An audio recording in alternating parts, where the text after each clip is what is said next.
নমস্কার বন্ধুরা, সবাই কেমন আছেন? আশা করি খুব ভালো আছেন। আপনাদের আশীর্বাদে আমিও খুব ভালো আছি।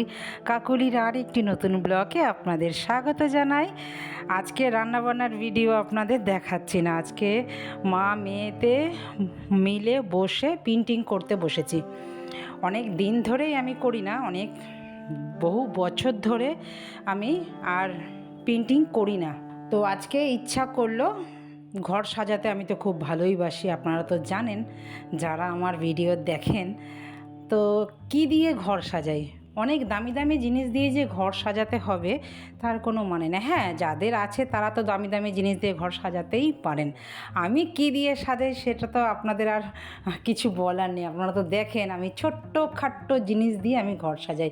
গাছের ফুল দিয়ে, গাছের পাতা দিয়ে, ঘরের এদিক সেদিক একটু ডেকোরেশন চেঞ্জ করে এইভাবে আমি ঘর গোছাই। তো মেয়ে একটা আমাকে গণেশ এঁকে দিচ্ছে। অনেক দিন পর আমি আজকে তুলি ধরলাম, কিন্তু সেই মেয়ে যখন ক্লাস 1 2 3 4 5 অবধি আমি ওর প্রজেক্ট করে দিতাম, তখন আবার তুলি ধরেছিলাম।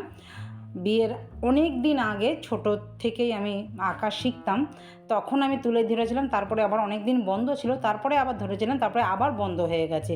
জানি না কতটা আঁকতে পারবো, জানি না। দেখুন আপনারা, আমি করছি, আমার মেয়েও সাথে আমাকে কিন্তু হেল্প করছে। মেয়ে হেল্প না করলে আমি পারবও না, কেন আমার সেইভাবে আর না, এই তুলির টানটা একভাবে যে টানটা দেয় সেই টানটা আর হচ্ছে না, যেহেতু বহু বছর ধরে আমি তুলি ধরি না। তো এখন গ্লাস পেন্টিং করব। আমি গ্লাস পেন্টিং শিখেছিলাম 2000 সালে। তো 2000 সাল, এখন 2026, মানে 26 বছর আমি তুলি ধরি না, বলতে পারেন সেইভাবে তুলি ধরি না। তো সেই এখন আমার পক্ষে অতটা সেইভাবে মানে বানানোটাও হয়তো সম্ভব হবে না। তো যাই বানাই, আপনারা দেখতে থাকুন কি বানাই, আপনাদেরও ভালো লাগবে। আমার যদি ভালো লাগে আপনাদেরও ভালো লাগবে। যারা আমাকে ভালোবাসেন তারা আমার সব কিছুকেই ভালোবাসবেন। বলুন, আমি এখন গ্লাস পেন্টিং করব। আমার ঠাকুর ঘরটাকে আমি গোছাবো। সিঁড়ির ওপরে আমার ঠাকুর ঘর, আপনারা তো জানেন। তো ওইখানে দেওয়ালটা না একটু ফাঁকা ফাঁকা লাগছে। আমি ভাবছি কি করব, কি সাজাবো। তো আমার একটা মাথায় এবার আইডিয়া হলো যে গ্লাস পেন্টিং যদি করি, এখানে যদি রাখা যায় বেশ ভালো লাগবে। তো এমনি যে ঠাকুর বা ফটো, ক্যালেন্ডার এসব রাখলে পরে আমার কাছে খুব একটা ভালো লাগে না। ঠাকুরের কিছু ক্যালেন্ডার বা কোনো ছবি রাখলে তাকে পুজো দিতে হয়। এমনি ক্যালেন্ডারও রাখাটা ঘরে ঠিক না আমি মনে করি। অনেকেই তো রাখেন, অনেকে অনেক রকমভাবে ছবি টবি ঠাকুরের রাখেন, বাট আমি মনে করি না রাখলেই আমার আমার এটা ব্যক্তিগত ব্যাপার। অনেকেই অনেকভাবে রাখেন। আমি জানি যে সবার মধ্যেই আমাদের সনাতন ধর্মের ঠাকুর সবার মধ্যেই বিরাজমান থাকে। পটেও যেমনি থাকে, তো ছবিতেও কিন্তু থাকে। তো সেই উদ্দেশ্যে করেই না আমি আর ছবিটা লাগালাম না, কিনে লাগালেই হতো। তো আমি চেষ্টা করলাম একটু আঁকার, একে যদি আমি একটা রাখি দেখতেও ভালো লাগবে। আর এই গণেশটা আমার মেয়ে এঁকে দিচ্ছে। গণেশটা আমি চেষ্টা করছিলাম, পারছিলাম না। তো এঁকে বেঁকে যাচ্ছিলো, মেয়ে বলল যে মা দাও আমি এঁকে দিই। তো মেয়ে একটু হেল্প করবো সেই বসেছি, কিন্তু সন্ধেবেলা বসেছি। মানে কি বলবো বন্ধুরা, সন্ধেবেলা বসেছি আর উঠেছি জানেন কটার সময়? 12টার সময়। মানে ওই যে আমার একটা নেশা, মানে কিছু করব, ওই যে বলি না আমার ধৈর্য, প্রচুর ধৈর্য আমার। ধৈর্য না থাকলে কিন্তু এগুলো করা সম্ভব হয় না। আমি যে কোনো জিনিস যদি বানাতে বসি, যতক্ষণ পারফেক্ট আর যতক্ষণ শেষ না হবে ততক্ষণ কিন্তু আমি চেষ্টা করে যাই। ওই যে বলে না চেষ্টার ফল কখনো বৃথা হয় না। সেই চেষ্টার ফল কিন্তু আমি যা যা আজ পর্যন্ত আপনাদের সাথে শেয়ার করেছি, আপনারা দেখেছেন। আমি আমার হাতের কাজ অনেক অনেক বহু বহু হাতের কাজ আপনাদের সাথে শেয়ার করেছি। ক্রিস্টালের ব্যাগ, টেডি বিয়ার, অনেক কিছু। আমাদের বাপের বাড়িতে আমার তো অনেক রকমের জিনিস আছে। আমি হাতের কাজ করতে খুব ভালোবাসি। তো বলতে পারেন হাতের কাজ বলতে না, আমি সব কাজেই হয়তো পারদর্শী, সেইভাবে না হলেও মোটামুটিভাবে আমি পারদর্শী। আমার সব কাজ করতেই ভালো লাগে। আর আমার মধ্যে না প্রচুর পরিমাণের আগ্রহ আছে কিছু শেখার। আমি শিখতে খুব ভালোবাসি, শিক্ষার কোনো শেষ নেই, শিক্ষার কোনো বয়স নেই, আমি সব বয়সেই শিখতে ভালোবাসি। আমি যখন আমার বাবা যখন গত হলেন তারপরে আমি সময় একদম নষ্ট করিনি। তো তখন আমি আবার কী করলাম, এই হাতের কাজ শিখতে আরম্ভ করলাম।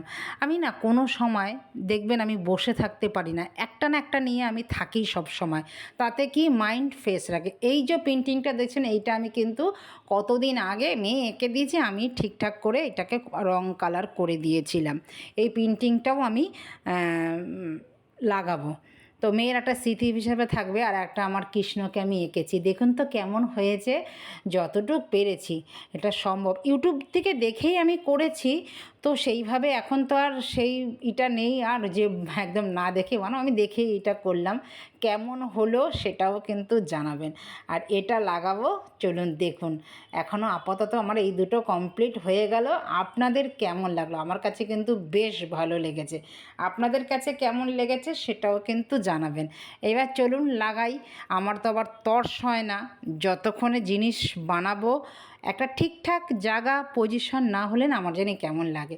তো আমার ঢোকার মুখে এই ঘরে তো আপনারা সবই দেখেছেন, আমি আপনাদের সবই শেয়ার করি। তো এই ঘরে ঢুকতেই এই সিঁড়ির ওপরটাই তো আমার ঠাকুর ঘর, তো এখানে গাছ রেখেছি সেটাও আপনাদের সাথে শেয়ার করেছি। গাছগুলো বেশ ভালো লাগছে, আর এই গাছের ওপরটাই বেশ সুন্দরভাবে অ্যাঙ্গেল করে লাগিয়েছি। মানে আমার কাছে কিন্তু খুব ভালো লাগছে বন্ধুরা। আপনাদের কাছে কেমন লাগছে? আপনারাও এরকম অতি অল্প পয়সাতে ঘর সাজাতে পারেন, মানে সুন্দর করে। আমি তো এইভাবেই ঘর সাজাই, আপনাদের কেমন লাগে সেটাও কিন্তু ভালো লাগবে।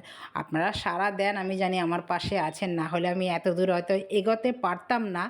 আপনাদের আগ্রহ, আপনাদের কমেন্টে আমার কিন্তু উৎসাহ যোগায় আমি এগুলো বানানোর জন্য।